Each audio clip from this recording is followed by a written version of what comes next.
ഈ എവിഡൻസ് എല്ലാം എടുത്തു കഴിഞ്ഞിട്ട് പോലീസുകാർ ലീ അറസ്റ്റും കൂടെ ചെയ്യുന്നു. അറസ്റ്റ് ചെയ്ത് കൊണ്ടുപോയി അയാളുടെ ഹാൻഡ് റൈറ്റിങ്ങും പോലീസുകാർക്ക് കിട്ടിയ പ്രിന്റും വെച്ച് ചെക്ക് ചെയ്ത് നോക്കുമ്പോഴാണ് അടുത്ത ട്വിസ്റ്റ്. അയാളെ 2 കൈയിലെ ഹാൻഡ് റൈറ്റിങ്ങും മാച്ച് ആവുന്നില്ല, അതേപോലെ പോലീസുകാർക്ക് കിട്ടിയ ഹാഫ് പ്രിന്റും മാച്ച് ആവുന്നില്ല. സോ ലീക്കെതിരെ സോളിഡായ എവിഡൻസ് ഇല്ല. ഒരു വഴിയുമില്ല അവനെ റിലീസ് ചെയ്യണം. നമ്മുടെ പോലീസുകാരന് ഭ്രാന്ത് പിടിക്കും. അയാൾ ആകെ വിഷമത്തിൽ ഇറങ്ങിപ്പോവാ. എന്താ ചെയ്യേണ്ടതെന്നറിയില്ല. അന്ന് വൈകിട്ട് സിനിമയ്ക്ക് പോകുമ്പോൾ ഈ സോഡിയാക്കിനെ പറ്റിയുള്ള സിനിമകൾ ഓൾറെഡി സംവിധായകർ എടുക്കാൻ തുടങ്ങിയിട്ടുണ്ട്. അങ്ങനെ ഒരു സിനിമയാണിപ്പോൾ ഭാര്യയോടൊപ്പം നമ്മുടെ ഇൻസ്പെക്ടർ കണ്ടുകൊണ്ടിരിക്കുന്നത്. അങ്ങേര് കുറച്ച് കഴിയുമ്പോൾ ദേഷ്യപ്പെട്ടൊരു സിഗരറ്റ് വലിക്കാൻ വേണ്ടി പുറത്തേക്ക് വരും. അപ്പോൾ അതേ തിയേറ്ററിലേക്ക് നമ്മുടെ ഹീറോയും പോയിട്ടുണ്ട്. അവിടെ വെച്ചാണ് ഹീറോ ഇൻസ്പെക്ടറെ പരിചയപ്പെടുന്നത്. താൻ ഇന്ന പത്രം ഓഫീസിലാണ് വർക്ക് ചെയ്യുന്നത്, പോളിന്റെ കൂടെ വർക്ക് ചെയ്തിട്ടുണ്ട് എന്ന് ഹീറോ പറയുന്നു. ഒപ്പം നിങ്ങൾ ഉറപ്പായിട്ടും സോഡിയാക്കിനെ പിടിക്കും, വിഷമിക്കണ്ട എന്നുകൂടെ ഹീറോ പറയുന്നുണ്ട്. പോലീസുകാരനൊന്നും മിണ്ടാതെ അവിടെ നിന്ന് മാറിപ്പോകുന്നു. വീണ്ടും 4 വർഷങ്ങൾ കടന്നുപോയി. ഇപ്പൊ ഹീറോ സോഡിയാക്കിനെ പറ്റിയുള്ള വിവരങ്ങൾ ഓരോന്നായിട്ട് കളക്ട് ചെയ്തുകൊണ്ടിരിക്കുക. അതൊരു ഹാബിറ്റായിട്ട് മാറിയിട്ടുണ്ട് ഹീറോയ്ക്ക്. പെട്ടെന്നൊരു ദിവസം ഒരു ന്യൂസ് പേപ്പർ കട്ടിങ് കണ്ടിട്ട് ഹീറോ തന്റെ പഴയ കൂട്ടുകാരൻ പോളിനെ കാണാൻ വരുന്നു. പോളാണെങ്കിൽ ഒരു മോശം അവസ്ഥയിലായിരിക്കും. എല്ലാ സമയവും കുടി, ഒറ്റയ്ക്കൊരു വീട്ടിൽ കഴിയുന്നു, ഒരു ജോലിയും ചെയ്യുന്നില്ല, ഡിപ്രഷനായ മട്ട്. ഹീറോ പോളിനോട് പറയും, ഞാനൊരു പുസ്തകം എഴുതാൻ തീരുമാനിച്ചിരിക്കുന്നു സോഡിയാക്കിനെ പറ്റി. അയാളെ പോലീസുകാർക്ക് പിടിക്കാൻ പറ്റിയില്ലെങ്കിൽ പോലും നമുക്ക് അയാളെ പറ്റി എഴുതണ്ടേ. ശരിക്കുള്ള സോഡിയാക്ക് ആരാണെന്ന്, ആരായിരിക്കുമെന്നുള്ള പ്രഡിക്ഷൻ എങ്കിലും നാട്ടുകാർ അറിയണ്ടേ. അതുകൊണ്ട് ഞാനൊരു പുസ്തകം എഴുതാൻ തീരുമാനിച്ചു. സോഡിയാക്കിനെ പറ്റി ഏറ്റവും കൂടുതൽ മറ്റാർക്കും അറിയാത്ത കാര്യങ്ങൾ നിങ്ങൾക്കറിയുമല്ലോ, ആ വിവരങ്ങൾ നിങ്ങൾ എനിക്ക് തരുമോ എന്ന് ഹീറോ പോളിനോട് ചോദിക്കുന്നു. പോള് പറയും, ഞാൻ ആ ഡാറ്റാസ് എല്ലാം കടലിലേക്ക് വലിച്ചെറിഞ്ഞു. എനിക്കിനി സോഡിയാക്കിനെ പറ്റി ഒന്നും അറിയണ്ട. ഞാനതെന്റെ മൈൻഡിൽ നിന്ന് മാറ്റിക്കളഞ്ഞു. സോഡിയാക്കിന്റെ കൊലപാതകം കഴിഞ്ഞ് ഈ നാട്ടിൽ ഒരുപാട് കൊലപാതകങ്ങളുണ്ടായി, പുതിയ ആൾക്കാർ ജനിച്ചു, പുതിയ പ്രശ്നങ്ങളൊക്കെ വന്നു. അതുകൊണ്ട് നീയും സോഡിയാക്കിനെ കുറിച്ചുള്ള ചിന്തകൾ മറന്നിട്ട് വേറെന്തെങ്കിലും ചെയ്യെന്ന്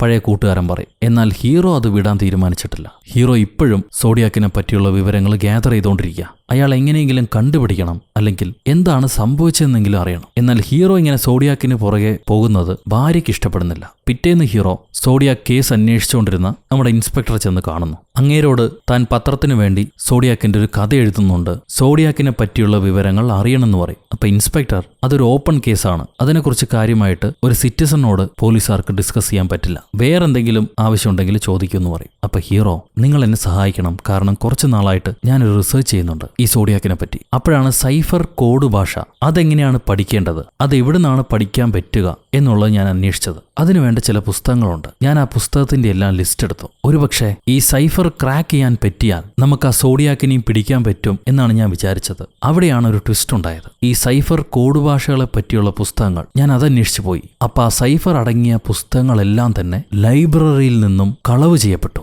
ആരോ അതെല്ലാം കട്ടെടുത്തിരിക്കുന്നു. പ്രസിഡോ ലൈബ്രറിയിൽ നിന്നും ഓക്ലാൻഡ് ആർമി ലൈബ്രറിയിൽ നിന്നും 2 സ്ഥലത്തു നിന്നും ഈ പുസ്തകങ്ങളെല്ലാം തന്നെ കളവ് പോയിട്ടുണ്ട്. സോ സോഡിയാക്ക് എഴുതിയ ആ സൈഫർ കത്തുകൾ ആരും തന്നെ ക്രാക്ക് ചെയ്ത് കണ്ടുപിടിക്കാൻ പാടില്ല എന്ന് പറഞ്ഞ ആരോ ആണ് ഇതെല്ലാം കട്ടെടുത്തിരിക്കുന്നത്. അതൊരു പക്ഷേ സോഡിയാക്ക് തന്നെ ആവാം. ഹീറോയുടെ ഈ റിസർച്ച് നമ്മുടെ പോലീസുകാരന് ഇഷ്ടപ്പെട്ടു. അതുകൊണ്ട് എനിക്ക് നേരിട്ട് വിവരങ്ങൾ നിനക്ക് തരാൻ കഴിയില്ല, നീ ഒരു കാര്യം ചെയ്യ്, കെൻ നാർലോവെ ചെന്ന് കാണ്, നേപ്പാളെ, അങ്ങേര് നിന്നെ സഹായിക്കുമെന്ന് പറയും. അങ്ങനെ ഹീറോ കെൻ നാർലോ എന്ന മറ്റൊരു പോലീസുകാരനെ ചെന്ന് കാണുന്നു. നമ്മുടെ ഹീറോ ഇൻസ്പെക്ടറാണ് പറഞ്ഞു വിട്ടത് സോഡിയാക്കിനെ പറ്റിയുള്ള വിവരങ്ങൾ അറിയണമെന്ന് പറയും. അപ്പൊ ഈ ക്യാപ്റ്റൻ പോലീസ് ആദ്യ കൊലപാതകങ്ങൾ നടന്ന വലജോ എന്ന നഗരത്തിലെ പോലീസുകാരുടെ അടുത്തേക്ക് ഹീറോയെ പറഞ്ഞു വിടുന്നുണ്ട്. അവിടുത്തെ പോലീസുകാരൻ സോഡിയാക്ക് കേസിന്റെ ഫയല് ഹീറോയ്ക്ക് കൊടുക്കും. നശിപ്പിക്കാതെ വേണ്ട വിവരങ്ങൾ എടുത്തോളാൻ പറയുന്നുണ്ട്. ഹീറോ അതിലെ ഡീറ്റെയിൽസ് എല്ലാം നോട്ട് ചെയ്തെടുക്കുന്നു. എന്നിട്ട് ഓടി നമ്മുടെ ഇൻസ്പെക്ടർ അടുത്ത് വന്നിട്ട് സോഡിയാക്കിന്റെ മുഖം നേരിട്ട് കണ്ട ഒരു വിക്ടിമില്ലേ, ഫസ്റ്റ് വിക്ടിം, അയാൾക്ക് സസ്പെക്റ്റുകളുടെ ഫോട്ടോ കാണിച്ചിട്ട്, സംശയിക്കുന്ന ആൾക്കാരുടെ ഫോട്ടോ കാണിച്ചിട്ട്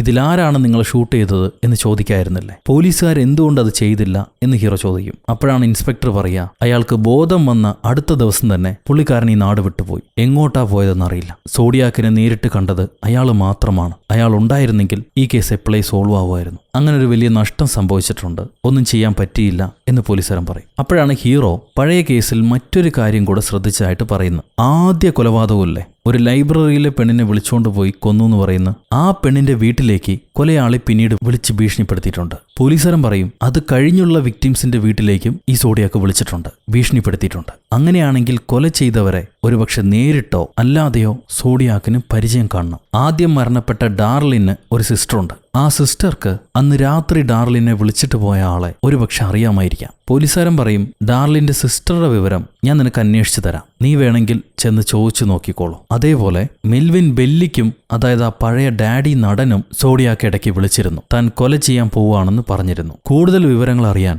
താൻ വേണമെങ്കിൽ അങ്ങേരുടെ അടുത്തേക്ക് ചെല്ലൂ, സോഡിയാക്ക് എന്താണ് സംസാരിച്ചതെന്ന് അറിയും. അങ്ങനെ ഹീറോ മെൽവിൻ ബെല്ലിയെ കാണാൻ ചെല്ലുന്നു. അവിടുത്തെ ജോലിക്കാരി പറയും, ഈ സോഡിയാക്ക് മെൽവിനെ വിളിച്ച സമയത്ത് ഞാനാണ് ഫോൺ എടുത്തത്, അയാൾ ആരെയോ കൊല്ലണം എന്ന് പറഞ്ഞിരുന്നു. അന്ന് സാർ ഇവിടെ ഉണ്ടായിരുന്നില്ല, ഒരാഴ്ച കഴിഞ്ഞിട്ടാണ് വന്നത്. ഇയാളെ വിളിച്ചിട്ട് ഇന്നെന്റെ ബർത്ത്ഡേ ആണ്, എനിക്ക് ആരെയെങ്കിലും കൊല്ലണം, അല്ലെങ്കിൽ സന്തോഷമുണ്ടാവില്ല, നിങ്ങളത് മെൽവിനോട് പറയണം എന്ന് പറഞ്ഞിട്ട് കോള് കട്ട് ചെയ്തു. അത് ഏതാണ് ദിവസമെന്ന് ഹീറോ ചോദിക്കുന്നുണ്ട്.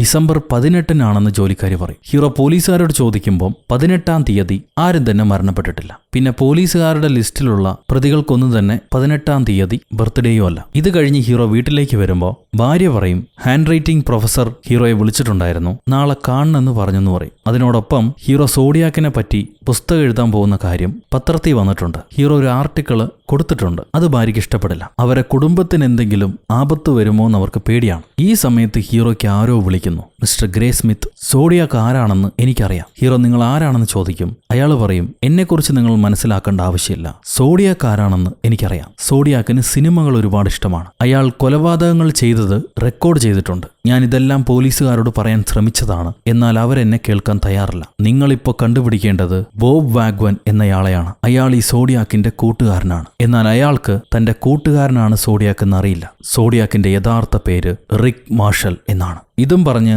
ആ അനോണിമസ് കോളുകാരൻ കോള് കട്ട് ചെയ്യും. പിറ്റേന്ന് ഹീറോ ആ ഹാൻഡ് റൈറ്റിംഗ് എക്സ്പെർട്ടായ ഡാഡിയെ ചെന്ന് കാണുന്നു. ഈ ഹാൻഡ് റൈറ്റിംഗ് കൊണ്ട് മാത്രം എത്ര സസ്പെക്റ്റുകളാണ് രക്ഷപ്പെട്ടതെന്ന് ഹീറോ അങ്ങേരോട് ചോദിക്കും. അതായത് എഴുത്ത് മാച്ച് ആവാതെ രക്ഷപ്പെട്ടത് ആരൊക്കെയാണ്? ഏകദേശം എല്ലാവരും, ആരും തന്നെ ഹാൻഡ് റൈറ്റിംഗ് മാച്ച് ആയിട്ട് കുടുങ്ങിയിട്ടില്ല. എല്ലാവരും ഹാൻഡ് റൈറ്റിംഗിലാണ് രക്ഷപ്പെടുന്നത്. ആ എക്സ്പെർട്ട് ഡാഡി പറയും, 1 മാസം മുന്നേ എന്നെ ഒരാൾ കാണാൻ വന്നിരുന്നു. അയാളുടെ പേര് വാലസ് പെന്നി എന്നാണ്. അങ്ങേര് പറഞ്ഞു പുള്ളിക്ക് സോഡിയാക്കിനെ അറിയാമെന്ന്. റിക് മാർഷലാണ് സോഡിയാക്കെന്ന് അയാൾ ഒരു പേരും തന്നു. എനിക്കൊന്നും മനസ്സിലായില്ല. ഹീറോ പറയും, അയാൾ എന്നെയും വിളിച്ചിരുന്നു, റിക് മാർഷലാണെന്ന് അയാൾ എന്നോടും പറഞ്ഞു. പോലീസുകാരുടെ ലിസ്റ്റിൽ റിക് മാർഷലിന്റെ പേര് ഒരിക്കലും വന്നിട്ടില്ല. അതിലാണ് എനിക്ക് സംശയമെന്ന് ആ എക്സ്പെർട്ട് ഡാഡി പറയുന്നു. അന്ന് രാത്രി ഹീറോയ്ക്കൊരു അനോണിമസ് കോള് ലഭിക്കുന്നുണ്ട്. ആരോ വിളിച്ചിട്ട് അയാളുടെ ശ്വാസം വിടുന്ന ശബ്ദം മാത്രമേ കേൾക്കുന്നുള്ളൂ, ഒന്നും പറയുന്നില്ല. ഇങ്ങനെ ഇടയ്ക്കിടെ ഹീറോയുടെ വീട്ടിലേക്ക് കോള് വരുന്നുണ്ട്. അതുകൊണ്ട് ഭാര്യ വീണ്ടും വീണ്ടും പേടിക്കുന്നു. പറഞ്ഞ പോലെ ആ പഴയ ഡേറ്റിന് ഹീറോ പോയില്ലേ, ആ പെണ്ണിനെ തന്നെയാട്ടോ ഹീറോ കല്യാണം കഴിച്ച 2 പിള്ളേരുണ്ട്. ഇത് കഴിഞ്ഞ് ഹീറോ ഈ കേസുമായി ബന്ധപ്പെട്ട ആ 2ാമത്തെ പോലീസുകാരൻ പുള്ളിയെ ചെന്ന് കണ്ടിട്ട്, സർ, റിക് മാർഷൽ എന്നുള്ള പേര് ഈ കേസിൽ നിങ്ങൾ എവിടെയെങ്കിലും കേട്ടിട്ടുണ്ടോ എന്ന് ചോദിക്കും. അപ്പൊ ആ പോലീസുകാരൻ പറയും, ഈ കേസിൽ എനിക്ക് ഏറ്റവും ഫേവറേറ്റ് ആയിട്ടുള്ള സസ്പെക്റ്റ് ആയിരുന്നു റിക് മാർഷൽ. എന്നാൽ അയാളുടെ കൈരേഖ യഥാർത്ഥ പ്രതിയുമായിട്ട് മാച്ച് അല്ല. അതിലാണ് അയാൾ രക്ഷപ്പെട്ടത്. ഈ റിക് മാർഷലും ഒരു നേവിക്കാരനാണ്. അയാൾക്ക് കോഡ് ട്രെയിനിങ് ഒക്കെ കിട്ടിയിട്ടുണ്ട്. അയാളൊരു സൈലന്റ് ഫിലിം മേക്കറും ആയിരുന്നു. പ്രതിക്ക് വേണ്ട പല ലക്ഷണങ്ങളും അയാളിൽ ഉണ്ടായിരുന്നു. എന്നാൽ എവിഡൻസ് ഇല്ല. ഇപ്പോൾ ഹീറോ ഈ റിക് മാർഷലിന്റെ ഹാൻഡ് റൈറ്റിംഗ് കിട്ടാൻ എന്തെങ്കിലും മാർഗമുണ്ടോ എന്ന് ചോദിക്കും. പോലീസുകാരൻ പറയും, നേരിട്ടെടുക്കാൻ മാർഗമൊന്നുമില്ല, ക്രിയേറ്റീവായിട്ട് എന്തെങ്കിലും ചിന്തിക്ക്, ചിലപ്പോൾ നിനക്ക് കിട്ടാനുള്ള സാധ്യത ഉണ്ടെന്ന് പറയും. സോ ഹീറോ തനിക്ക് അനോണിമസ് കോള് വിളിച്ചില്ല വാലസ് പെന്നി, അയാളെ ഫോൺ നമ്പർ പോലീസുകാരോട് ചോദിച്ച് മനസ്സിലാക്കും. എന്നിട്ട് വാലസ് പെന്നിക്ക് വിളിച്ചിട്ട്, സർ, നിങ്ങളാണ് റിക് മാർഷലാണ് സോഡിയാക്ക് എന്നോട് പറഞ്ഞത്. അയാളാണ് സോഡിയാക്ക് എന്ന് എനിക്ക് കൺഫേം ചെയ്യണമെങ്കിൽ അയാളുടെ ഹാൻഡ് റൈറ്റിംഗ് അറിയണം. അതിനുള്ള വഴി പറഞ്ഞുതരൂ, ഞാൻ എന്താണ് ചെയ്യേണ്ടത്? അപ്പൊ വാലസ് പെന്നി പറയും, റിക്ക് പണ്ട് മൂവി പോസ്റ്റേഴ്സ് വരച്ചിരുന്നു, അതിലവന്റെ കൈയക്ഷരം ഉണ്ടാവും. ഞാനത് ഇപ്പൊ തന്നെ നിങ്ങൾക്ക് അയക്കാന്ന് പറഞ്ഞ് വാലസ് അത് ഹീറോയ്ക്ക് അയച്ചു കൊടുക്കുന്നു. ഹീറോ ആ പോസ്റ്റർ ഉടനെ തന്നെ നമ്മുടെ എക്സ്പേർട്ട് അങ്കിളുടെ അടുത്ത് കൊണ്ടുപോയി ഈ എഴുത്തും സോഡിയാക്കിന്റെ എഴുത്തും തമ്മിൽ മാച്ച് ഉണ്ടോ എന്ന് ചെക്ക് ചെയ്യാൻ പറയും. എക്സ്പേർട്ട് അങ്കിള്, ഞാൻ ഇതുവരെ ചെക്ക് ചെയ്തതിൽ ഏറ്റവും അടുത്ത് സാമ്യം വരുന്ന കൈയക്ഷരമാണത്. പക്ഷെ അതുകൊണ്ട് മാത്രം നമുക്ക് കൺഫേം ചെയ്യാൻ പറ്റില്ല. കൂടുതൽ എക്സാമ്പിൾസ് വേണം, കൂടുതൽ എഴുത്തുകൾ വേണം. സോ പോസ്റ്റർ മാത്രം പോരാ, കൂടുതൽ എഴുത്തുകൾ കണ്ടുപിടിച്ചുകൊണ്ട് വരാൻ പറയും പുള്ളി. ഇതങ്ങനെ അവിടെ നടക്കുമ്പോൾ പോലീസുകാരുടെ കയ്യിൽ പുതിയൊരു സോഡിയാക്ക് ലെറ്റർ വരുന്നു. ഇത്രയും കാലങ്ങൾക്ക് ശേഷം ഞാൻ തിരിച്ചു വന്നിരിക്കുന്നു. ഞാൻ ഇത്രയോ കാലമായിട്ട് ഇവിടെ ഉണ്ട്, പക്ഷെ പോലീസുകാർക്ക് എന്നെ കണ്ടുപിടിക്കാൻ കഴിഞ്ഞില്ല. എന്നെക്കുറിച്ച് പുതിയൊരു സിനിമ വരികയാണെങ്കിൽ അതിലാരായിരിക്കും ഹീറോ ആയിട്ട് അഭിനയിക്കുക? ഞാൻ വീണ്ടും നിങ്ങളെ കൺട്രോളിലെടുക്കാൻ പോവുകയാണ്. ഇങ്ങനെയൊക്കെയാണ് കത്തിൽ എഴുതിയിട്ടുള്ളത്. ഇതുകൊണ്ട് ആദ്യം പോലീസുകാർ പേടിക്കുന്നുണ്ടെങ്കിലും പിന്നീട് അത് കാര്യമായിട്ട് അന്വേഷിക്കുമ്പോൾ അത് ഒറിജിനൽ സോഡിയാക്ക് ലെറ്റർ അല്ല, ഒരു പോലീസുകാരനെ സേനയിൽ നിന്ന് പിരിച്ചുവിട്ടതുകൊണ്ട് പുള്ളിക്കാരൻ ദേഷ്യപ്പെട്ട് പോലീസുകാരെ പേടിപ്പിക്കാൻ വേണ്ടി എഴുതിയ കത്തായിരുന്നു അത്. അതുകൊണ്ട് ഇപ്പൊ പരിഭ്രമിക്കേണ്ട ആവശ്യമില്ല. എന്നാൽ ഇവിടെ ഹീറോ റിക് മാർഷലിന്റെ കൂട്ടുകാരനില്ലേ മിസ്റ്റർ വാഗൺ, അയാളെ ഫോൺ നമ്പർ അന്വേഷിച്ച് കണ്ടുപിടിക്കുന്നുണ്ട്. ഈ സമയത്തെല്ലാം ഭാര്യ ഹീറോയോട് പിണക്കത്തിലായിരിക്കും. സോഡിയാക്കിന് പുറകിൽ ഇനി പോയാൽ ഞാനും മക്കളും ഈ വീട് വിട്ടു പോകുമെന്ന് പറഞ്ഞ് ഭാര്യ ഭീഷണിപ്പെടുത്തും. എന്നാലും ഹീറോ ഈ മിഷൻ ഉപേക്ഷിക്കാൻ തയ്യാറാവുന്നില്ല. മിസ്റ്റർ വോഗിന്റെ നമ്പർ കണ്ടുപിടിച്ച് അയാളെ വിളിച്ചു വരുത്തി റിക് മാർഷലിനെ കുറിച്ച് സംസാരിക്കണമെന്ന് പറയും. അപ്പൊ വോഗ്, നമുക്കെന്റെ വീട്ടിൽ ചെന്നിട്ട് സംസാരിക്കാം, അതായിരിക്കും സൗകര്യം എന്ന് പറഞ്ഞ് ഹീറോയെ അയാളുടെ വീട്ടിലേക്ക് വിളിച്ചുകൊണ്ട് പോകുന്നു. ആ വീട് കുറച്ച് അകലെയാണ്, ഒഴിഞ്ഞൊരു ഭാഗത്ത്, അയൽവാസികളില്ലാത്ത സ്ഥലത്ത്. അയാളെ വീട്ടിൽ ചെന്നിട്ട് hero the most dangerous game എന്ന സിനിമ ഈ നാട്ടിൽ സംപ്രേഷണം ചെയ്ത് നിങ്ങളാണല്ലോ, എനിക്ക് അതിനെക്കുറിച്ചാണ് അറിയേണ്ടത്. നിങ്ങളെ കൂടെ റിക് മാർഷൽ ഉണ്ടായിരുന്നല്ലോ, അദ്ദേഹം തിയേറ്ററിലെ ഓപ്പറേറ്റർ ആയിരുന്നു. ഞങ്ങൾക്കൊരു ടിപ്പ് ലഭിച്ചിട്ടുണ്ട്. റിക് മാർഷലിന്റെ കയ്യിൽ ഒരു പ്രൈവറ്റ് ഫിലിം റോൾ ഉണ്ടായിരുന്നു, അത് അദ്ദേഹം നിങ്ങൾക്ക് തന്നിരുന്നു എന്നാണ് കേട്ടത്. നിങ്ങൾ എപ്പോഴെങ്കിലും ആ ഫിലിം കാനിസ്റ്റർ ഓപ്പൺ ചെയ്ത് നോക്കിയിട്ടുണ്ടോ? അത് കേട്ട് വോഗ് പറയും, ഇല്ല, ഞാനത് ഓപ്പൺ ചെയ്തിട്ടില്ല. റിക്ക് തന്നെ 1972 അത് തിരിച്ചെടുത്തുകൊണ്ട് പോയി. ഇനി ഞാനൊരു കാര്യം ചോദിക്കട്ടെ? വോഗ് ചോദിക്കും, റിക്കാണ് സോഡിയാക്കെന്ന് നിങ്ങൾ ധരിക്കുന്നുണ്ടോ? അതുകൊണ്ടാണോ ഈ ചോദ്യങ്ങളൊക്കെ ചോദിക്കുന്നത്? ഇത് കേട്ട് ഹീറോ പറയും, സർ, റിക് മാർഷലിന്റെ കൈയക്ഷരവുമായിട്ട് സോഡിയാക്കിന്റെ കൈയക്ഷരം മാച്ച് ചെയ്യുന്നുണ്ട്, ഒരു 80% മാച്ച് ചെയ്യുന്നുണ്ട്. അത് പഴയ പോസ്റ്ററിൽ നിന്നുമാണ് ഞങ്ങൾക്ക് കണ്ടുകിട്ടിയത്. അതുകൊണ്ടാണ് വിവരങ്ങൾ അന്വേഷിക്കാൻ ഞാൻ നിങ്ങളുടെ അടുത്ത് വന്നതെന്ന് ഹീറോ പറയും. ഇത് കേട്ട വോഗ്, എന്നാൽ നിങ്ങൾ തെറ്റിദ്ധരിച്ചാണ്. ആ കാലഘട്ടത്തെ പോസ്റ്റേഴ്സ് എല്ലാം ഞാനാണ് വരച്ചത്, അതിലെ ഹാൻഡ് റൈറ്റിംഗ് എന്റേതാണെന്ന് പറയും. ഇത് കേട്ട ഉടനെ ഹീറോ ഷോക്കാവുന്നു. ഇങ്ങനൊരു ട്വിസ്റ്റ് ഉണ്ടാവുമെന്ന് ഹീറോ പ്രതീക്ഷിച്ചല്ല. അത് കഴിഞ്ഞ് വോഗ് പറയും, എന്റെ ബേസ്മെന്റിൽ അന്നത്തെ സിനിമകളുടെ ഡാറ്റാസ് ഉണ്ട്, ഞാൻ അത് വേണമെങ്കിൽ നിങ്ങൾക്ക് കാണിച്ചു തരാം, എന്റെ കൂടെ ബേസ്മെന്റിലേക്ക് വായോ എന്ന് പറഞ്ഞ അയാൾ വിളിക്കും. അപ്പോഴാണ് ഹീറോ അങ്ങേരോട് ചോദിക്കുക, കാലിഫോർണിയയിലെ അധികം വീടുകളിൽ ബേസ്മെന്റ് ഇല്ല, നിങ്ങളുടെ വീട്ടിൽ എന്തുകൊണ്ടാണ്? വോഗ് പറയും, എന്റെ വീട്ടിൽ ആദ്യകാലം മുതലേ ബേസ്മെന്റ് ഉണ്ട്, അതെനിക്ക് ഉപയോഗപ്രദമാണ്. ഇത് കേട്ട് അയാളുടെ കൂടെ ബേസ്മെന്റിലേക്ക് പോകാൻ ഹീറോ മടിക്കുമെങ്കിലും വേറെ വഴിയില്ലാതെ ചെല്ലുകയാണ്. എന്താണ് വിഷയം എന്നറിയണമല്ലോ. അതുകൊണ്ട് ഹീറോ ധൈര്യം സംഭരിച്ച് വോഗിന്റെ കൂടെ ബേസ്മെന്റിലേക്ക് ചെല്ലും. അയാൾ പഴയ ഡീറ്റെയിൽസ് ഒക്കെ എടുത്തിട്ട് മോസ്റ്റ് ഡേഞ്ചറസ് ഗെയിം May 69 ഇവരെ തിയേറ്ററിൽ കളിച്ചത്.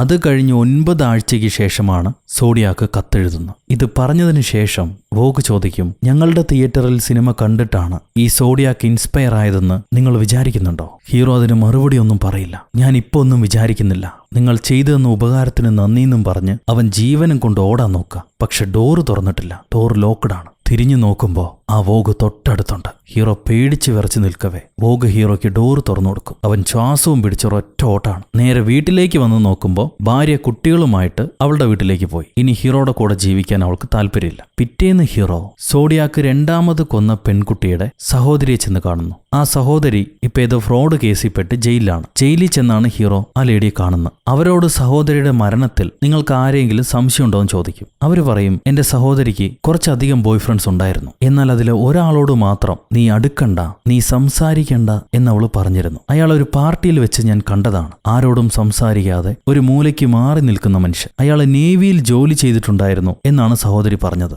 നേവിയിൽ ജോലി ചെയ്തിരുന്ന സമയത്ത് അയാൾ ആരെയോ കൊന്നിട്ടുണ്ടത്രേ. അയാൾ അവൾക്ക് പേടിയായിരുന്നു. കുറച്ചു നാൾ കഴിഞ്ഞപ്പോൾ എന്റെ സഹോദരി കൊല്ലപ്പെടുകയും ചെയ്തു. അതുകൊണ്ട് എനിക്ക് അയാളെ ചെറിയ സംശയമുണ്ടെന്ന് ഈ സഹോദരി പറയും. അയാളുടെ പേരെന്താ, റിക് മാർഷൽ എന്നാണോ എന്ന് ഹീറോ ചോദിക്കുന്നുണ്ട്. എന്നാൽ ആ സഹോദരി ലേഡി പറയാണ്, അയാളുടെ പേര് റിക് മാർഷൽ എന്നല്ല, ഉറപ്പായിട്ടും റിക്ക് എന്നല്ല, ലെയ് ലീ അങ്ങനെ എന്തോ ആണ്, ആർതർ ലെയ്, അതെ ആർതർ ലെയ് എന്നാണ്. ഇത് കേട്ട ഉടനെ ഹീറോ എത്രയും പെട്ടെന്ന് വലജോ പോലീസ് സ്റ്റേഷനിലേക്ക് ഓടിപ്പോകുന്നു. അവിടുന്ന് ഡാർലിൻ എന്ന പെൺകുട്ടിയുടെ പഴയ കേസ് ഫയൽ എടുത്ത് നോക്കും. അതിൽ സംശയമുള്ള സസ്പെക്റ്റ് ആയിട്ട് ലീ ഉണ്ട്. എന്നാൽ പോലീസുകാർ ലീയുടെ കൂടുതൽ വിവരങ്ങൾ തരാൻ തയ്യാറല്ല. അവർ ലീയെക്കുറിച്ച് അന്വേഷിച്ചിട്ടില്ല. സോ ലേയുടെ വിവരങ്ങൾ കിട്ടാൻ വേണ്ടി ഹീറോ പരിശ്രമിച്ചുകൊണ്ടിരിക്കുക. അപ്പോഴാണ് ഭാര്യ ഹീറോ എങ്ങനെയെങ്കിലും ഈ കേസൊന്ന് തീർക്കട്ടെ എന്ന് പറഞ്ഞിട്ട് ലേയുടെ വിവരങ്ങൾ എവിടുന്നോ കളക്ട് ചെയ്ത് കൊണ്ടുവന്ന് ഹീറോയ്ക്ക് കൊടുക്കുന്നു. അതിൽ ലേയുടെ ഡ്രൈവിംഗ് ലൈസൻസിന്റെ കോപ്പിയുണ്ട്.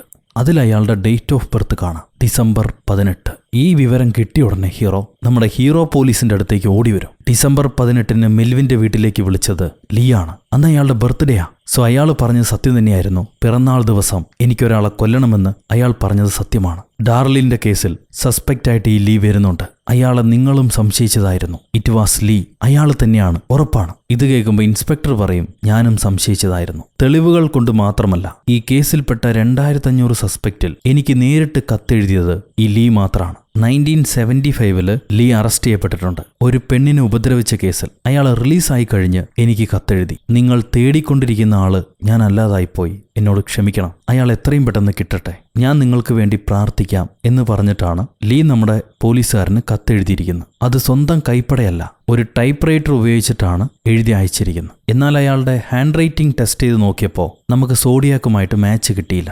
അതുകൊണ്ടാണ് അയാൾ രക്ഷപ്പെട്ടു പോയത്. അയാളുടെ വീട്ടിൽ നിന്നും അതേപോലെ തെളിവുകളൊന്നും തന്നെ കിട്ടിയില്ല. പിന്നെ എങ്ങനെയാണ് അവൻ അറസ്റ്റ് ചെയ്യാൻ പറ്റുക? ഇന്നും ഡെഡ് എൻഡിലേക്കാണ് നമ്മൾ ചെന്നെത്തിപ്പെട്ടിരിക്കുന്നത്. ഇത് കേൾക്കുമ്പോൾ ഹീറോ പറയും, സോഡിയാക്കിന്റെ ആദ്യ ലെറ്റർ കിട്ടുന്നത് 69-ലാണ്. അത് കഴിഞ്ഞ് നിങ്ങൾ ലീയെ നേരിട്ട് വിസിറ്റ് ചെയ്യാൻ പോകുന്നതുവരെ ഈ ലെറ്റർ തുടർന്നു. പക്ഷെ ലീയെ പോലീസുകാർ കണ്ടതിന് ശേഷം അയാൾ ലെറ്റർ എഴുതിയിട്ടില്ല. പേടിച്ചു പോയി സൈലന്റ് ആയിരുന്നു. പിന്നീട് 1974-ലാണ് അടുത്ത ലെറ്റർ കിട്ടുന്നത്. കാരണം ആ സമയത്ത് അലനെയായിരുന്നു സസ്പെക്റ്റ് ആയിട്ട് വെച്ച് പോലീസ് തേടിക്കൊണ്ടിരുന്നത്. അതുകൊണ്ട് 74-ൽ അടുത്ത ലെറ്റർ വരുന്നു. കാരണം ലീ ആ സമയത്ത് കംഫർട്ടബിൾ ആയിട്ട് ഫീൽ ചെയ്തു. പിന്നീട് എന്ത് സംഭവിച്ചു? 75-ന് ശേഷം ഒരു ലെറ്റേഴ്സും വന്നിട്ടില്ല. കാരണം ആ സമയത്ത് ലീ മൊളസ്റ്റേഷൻ കേസിൽ അറസ്റ്റിലായിരുന്നു. 77-ന് അവൻ പുറത്തു വരുന്നു. നിങ്ങൾക്കൊരു വിഷ് ലെറ്റർ അയക്കുന്നു. ഇതെല്ലാം വെച്ച് നോക്കുമ്പോൾ ആർതർ ലെയ് തന്നെയാണ് നമ്മൾ തേടിക്കൊണ്ടിരിക്കുന്ന കുറ്റവാളി. ഇതെല്ലാം കേട്ടിട്ട് ഹീറോ പോലീസ് പറയും, നീ പറഞ്ഞതെല്ലാം ശരിയായിരിക്കാം, പക്ഷെ എന്നാലും ഒരു പോലീസുകാരൻ എന്ന നിലയ്ക്ക് നമുക്ക് അയാൾക്കെതിരെ പറയാൻ ഒരു തെളിവുമില്ല. പ്രൂവ് ചെയ്യാൻ കഴിയില്ല എനിക്ക്. കോടതിക്ക് വേണ്ടത് സോളിഡ് എവിഡൻസാ, അല്ലെങ്കിൽ കൺഫെഷൻ. അത് രണ്ടും നമ്മുടെ കയ്യിലില്ല. എനിക്കിനി ഒന്നും ചെയ്യാൻ കഴിയില്ല എന്ന് പോലീസുകാരൻ പറയും. ഇനി നിനക്ക് ചെയ്യാൻ പറ്റുന്നത് നീ എഴുതാൻ ആഗ്രഹിച്ച സോഡിയാക്കിന്റെ പുസ്തകം എഴുതുക. Finish the book. എന്നിട്ട് നിന്റെ ജീവിതത്തിലേക്ക് തിരിച്ചു പോയിക്കോ. അതാണ് നല്ലതെന്നും പറഞ്ഞ് പോലീസുകാരൻ ഹീറോയെ വിഷ് ചെയ്ത് ഇറങ്ങിപ്പോകുന്നു. ഹീറോ ആ പുസ്തകം എഴുതി കഴിഞ്ഞിട്ട് ഈ ആർതർ ലീയെ നേരിട്ട് ചെന്ന് കാണുന്നുണ്ട്. അയാൾ വർക്ക് ചെയ്യുന്ന ഷോപ്പിലേക്ക് ചെന്ന് ഹീറോ ഒന്നും മിണ്ടില്ല. അയാളെ നോക്കി നിൽക്കുകയുള്ളൂ. എന്നാൽ അയാൾക്ക് മനസ്സിലാകും ഹീറോ എന്തെല്ലാമോ അറിഞ്ഞിട്ടാണ് വന്നിരിക്കണേന്ന്. അയാളൊന്നും മിണ്ടില്ല. 7.5 വർഷങ്ങൾക്ക് ശേഷം വീണ്ടും 7.5 വർഷങ്ങൾ കഴിഞ്ഞിട്ട് 91-ല് ഈ രണ്ടാമത്തെ കൊലപാതകം നടന്നപ്പോ ആ പെൺകുട്ടിയുടെ കൂടെ ഒരു ചെറുക്കനുണ്ടായിരുന്നില്ലേ, അവന് ബോധം വന്നപ്പോ പേടിച്ച് നാട് വിട്ടു പോയതാ. എന്നിട്ട് ഇപ്പോഴാണ് അവൻ നാട്ടിലേക്ക് തിരിച്ചു വരുന്നത്. എയർപോർട്ടിൽ വെച്ച് തന്നെ പോലീസുകാരാളെ മനസ്സിലാക്കിയിട്ട് നേരെ അന്നുള്ള ഒരു വലിയ പോലീസിന്റെ അടുത്തേക്ക് കൊണ്ടുവരുന്നു. ആ പോലീസുകാരൻ ഈ സോഡിയാക് കേസിൽ പോലീസുകാർ പ്രൈം സസ്പെക്റ്റ് ആയിട്ട് വെച്ചിട്ടുള്ള ആൾക്കാരുടെ എല്ലാം ഫോട്ടോ കാണിച്ച് നിങ്ങൾ അന്ന് ഷൂട്ട് ചെയ്ത് ആരാണ്, ഇതിലാരെങ്കിലും ആണോ എന്ന് ചെക്ക് ചെയ്ത് നോക്കിയിട്ട് പറയാൻ പറയും. ആ മനുഷ്യൻ കറക്റ്റായി ആർതർ ലീയെ തൊട്ട് കാണിക്കുന്നു. ഒരുപാട് വർഷങ്ങളായതുകൊണ്ട് ചെറിയൊരു സംശയം മാത്രമേ എനിക്കുള്ളൂ. എന്നാലും 80% ഇത് അയാൾ തന്നെയാണ് എനിക്ക് പറയാൻ കഴിയും. മൈക്ക് എന്നാണ് ഈ മനുഷ്യന്റെ പേര്. ഇയാൾ ആർതർ ലീയെ ഐഡന്റിഫൈ ചെയ്ത ഉടനെ പോലീസുകാർ ആർതർ ലീയെ അറസ്റ്റ് ചെയ്യുന്നുണ്ട്. പക്ഷെ ചോദ്യം ചെയ്യപ്പെടുന്നതിന് മുന്നേ തന്നെ ഈ ആർതർ ലീ ഹൃദയാഘാതം വന്ന് മരണപ്പെടുകയാണ് ഉണ്ടായത്. അതുകൊണ്ട് അയാൾ തന്നെയാണ് സോഡിയാക് എന്ന് കൺഫേം ചെയ്യാൻ പോലീസുകാർക്ക് കഴിഞ്ഞില്ല. അയാളെ കയ്യിൽ നിന്നും കൺഫെഷൻ വാങ്ങിക്കാൻ കഴിഞ്ഞില്ല. എന്തായാലും വെടിവെച്ചത് ഇയാൾ തന്നെയാണെന്ന് വെടിക്കൊണ്ട വിക്ടിം പറഞ്ഞതുകൊണ്ട് ഇനി രക്ഷയില്ലാന്ന് ആർതർ ലീക്ക് മനസ്സിലായിട്ടുണ്ടാവണം. അതുകൊണ്ടായിരിക്കണം പേടിച്ച് അയാൾക്ക് അറ്റാക്ക് വന്നിട്ടുണ്ടാവുക. എന്തായാലും ഈ കേസിന് എങ്ങനെയാണ് ഇയാൾ തിരിമറി ചെയ്തതെന്ന് പോലീസുകാർക്ക് ഇതുവരെ കണ്ടുപിടിക്കാൻ കഴിഞ്ഞിട്ടില്ല. ആ കേസ് എങ്ങനെയാണ് ഇത്ര അതിസമർത്ഥമായി ഇയാൾക്ക് എവിഡൻസ് ഇല്ലാതെ മുന്നോട്ട് കൊണ്ടുപോകാൻ കഴിഞ്ഞത്? എന്തൊക്കെ വിദ്യകളായിരിക്കും അയാൾ ഉപയോഗിച്ചിട്ടുണ്ടാവുക? അയാൾ എഴുതിയ സൈഫർ ഇന്ന് വരെ പോലീസുകാർക്ക് ഡീകോഡ് ചെയ്യാൻ പറ്റിയിട്ടില്ല. ഈ ജനറേഷൻ വരെയും അതിലെന്താണ് എഴുതിയിട്ടുള്ളതെന്ന് പോലും കണ്ടുപിടിക്കാൻ കഴിഞ്ഞിട്ടില്ല. ഒരുപക്ഷെ അത് കണ്ടുപിടിച്ചാലെങ്കിലും ഇയാളുടെ രഹസ്യങ്ങൾ ഈ ലോകത്തിന് മനസ്സിലായേനെ. ഇതിലാ 2 പോലീസുകാർ പാർക്കിൽ വെച്ച് കണ്ടത് ഒരു പ്രൊഫസർ ലുക്കുള്ള കണ്ണട വെച്ച മുടിയുള്ള വേറെ ഏതോ മനുഷ്യനെയാണ്. ഇങ്ങനെയുള്ള പല കാര്യങ്ങളാണ് ഈ കേസിനെ കുഴപ്പിച്ചു വിട്ടത്. ചിലപ്പോൾ ഒന്നിൽ കൂടുതൽ ആൾക്കാർ ഇതിൽ പങ്കാളികളാവാനും സാധ്യതയുണ്ട്. എന്തായാലും അമേരിക്ക ഈ കേസ് ക്ലോസ് ചെയ്തു. ഇതിൽ അഭിനയിച്ച ക്യാരക്ടേഴ്സ് എല്ലാം തന്നെ ശരിക്കും അന്നുണ്ടായിരുന്നവരാണ്. ഒരുപാട് പേര് വളരെ കഷ്ടപ്പെട്ടിട്ടുണ്ട്. ഈ ലീ അലന്റെ മരണത്തിന് ശേഷം കാർട്ടൂണിസ്റ്റായ ഹീറോ കഥാപാത്രത്തിന് പിന്നീട് അനോണിമസ് കോളുകളൊന്നും തന്നെ ലഭിച്ചിട്ടില്ല. ശരിക്കും ആരായിരിക്കണം അപ്പാ സോഡിയാക്? എനിക്കെന്തോ ഒന്നിൽ കൂടുതൽ ആൾക്കാർക്ക് പങ്കുള്ളതായിട്ട് തോന്നുന്നുണ്ട്. നിങ്ങളുടെ അഭിപ്രായം എന്താണോ അത് കമന്റിലൂടെ അറിയിക്കുക. ഈ കഥ നിങ്ങൾക്ക് ഇഷ്ടപ്പെട്ട് കാണും എന്ന് വിചാരിക്കുന്നു. ലൈക്ക് ചെയ്യാനും ഷെയർ ചെയ്യാനും പുതിയ കൂട്ടുകാരെല്ലാവരും ചാനൽ സബ്സ്ക്രൈബ് ചെയ്യാനും ഒരിക്കലും മറക്കരുത്. അടുത്തൊരു അടിപൊളി സിനിമയായിട്ട് നമുക്ക് വീണ്ടും കണ്ടുമുട്ടാം. Until then, it's bye from Uru. Kada Solotumas.